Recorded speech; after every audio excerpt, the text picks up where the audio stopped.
আসসালামু আলাইকুম আঙ্কেল, আপনার সঙ্গে একটু কথা বলা যাবে? ধন্যবাদ আপনাকে, কথা বলার সুযোগ করে দেওয়ার জন্য ধন্যবাদ।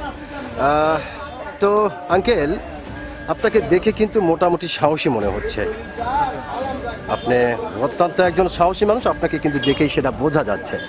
আচ্ছা, যেহেতু আপনি মোটামুটি একজন সাহসী মানুষ, সেই ক্ষেত্রে একটি বিষয় আপনার কাছ থেকে জানতে চাচ্ছি, সেটা হলো যে আমাদের বাংলাদেশে স্বাধীন হবার পর থেকে যতগুলি নির্বাচন হয়েছে, মোটামুটি একটা অথবা দুইটা নির্বাচন ছাড়া বেশ কয়েকটা নির্বাচনকে বাংলাদেশের মানুষ কলঙ্কময় বলে আখ্যায়িত করেছে। তো বর্তমানে যে আমাদের বাংলাদেশে একটি নির্বাচনের ঘণ্টা বাজতেছে, তো সেই ক্ষেত্রে এই নির্বাচনটি কলঙ্ক মুক্ত হবে নাকি কলঙ্কর দাগ দিয়ে ইতিহাসের পৃষ্ঠা আরেক পৃষ্ঠা লেখা হবে? আপনি কোনটা মনে করেন?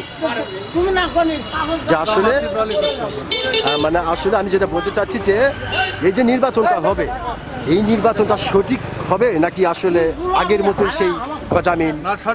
সঠিক হবে।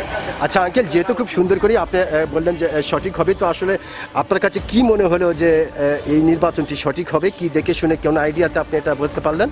ভালো সুন্দর পরিবেশ দেখে। অসংখ্য ধন্যবাদ আপনাকে।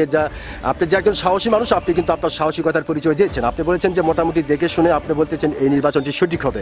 ওকে, আরেকটি বিষয় আপনার কাছ থেকে জানতে চাচ্ছি, সেটা হলো যে হ্যাঁ, এই নির্বাচনটি সঠিক হলো, নির্বাচন হবার পরে বাংলাদেশে কোন দল সরকার হবে?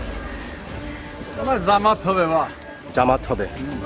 আবারও আপনাকে অসংখ্য ধন্যবাদ। তো যে জামাত যে হবে, এটা আপনি কোন আইডিয়াতে বাকি দেখে শুনে? জামাতেরও তো সমাগম খুব বেশি দেখা যাচ্ছে। তাই, অসংখ্য ধন্যবাদ আপনাকে। আপনি যে একজন সাহসী মানুষ, আপনি কিন্তু আপনার সাহসিকতার পরিচয় দিয়েছেন।